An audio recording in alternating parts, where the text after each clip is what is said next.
Alhamdulillahi Rabbil Alamin. Tidak terasa saudara-saudariku, kita telah berada di 10 hari terakhir daripada bulan suci Ramadan.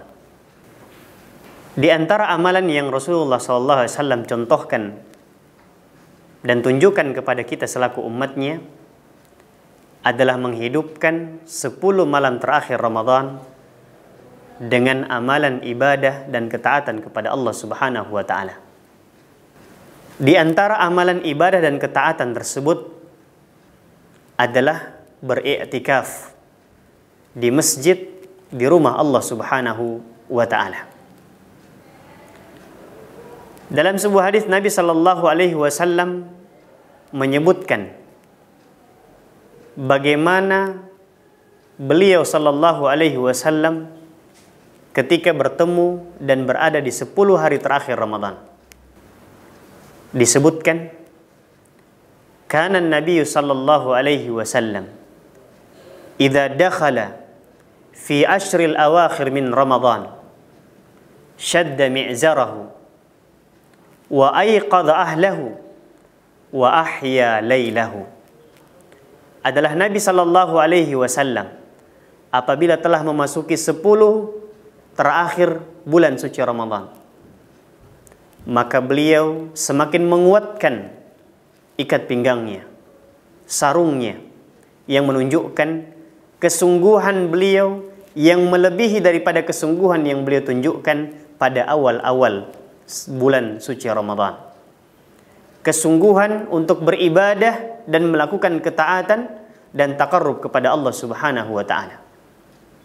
Kemudian beliau membangunkan, mengingatkan keluarganya untuk bisa beramal semaksimal mungkin pada 10 hari terakhir bulan suci Ramadan.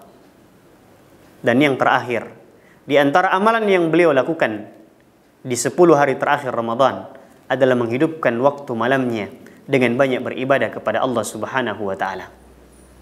Dan sebagaimana yang kita sebutkan dan katakan tadi, di antara amalan yang diajarkan oleh Nabi sallallahu alaihi wasallam, dipraktekkan oleh Nabi sallallahu alaihi wasallam, bahkan dianjurkan, adalah beriktikaf pada 10 hari terakhir bulan suci Ramadan.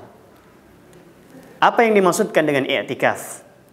Yaitu berdiam diri, tinggal di masjid Allah Subhanahu wa Ta'ala untuk melaksanakan ibadah, memfokuskan dan mengkonsentrasikan diri kita bertaqarrub kepada Allah Subhanahu wa Ta'ala, memperbanyak doa, berzikir, membaca Al-Quran, dan hal-hal yang bermanfaat lainnya.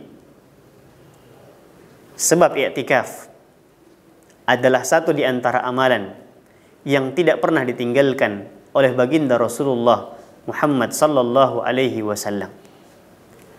Maka ketika kita mengaku cinta kepada beliau sallallahu alaihi wasallam, wujud dan bukti kecintaan kita kepada beliau sallallahu alaihi wasallam terkhusus pada bulan suci Ramadan adalah dengan mengikuti tuntunan beliau sallallahu alaihi wasallam, dengan mengikuti apa yang telah dicontohkan oleh beliau sallallahu alaihi wasallam berada pada 10 hari terakhir Ramadan, yaitu dengan beriktikaf di masjid Allah Subhanahu wa Ta'ala.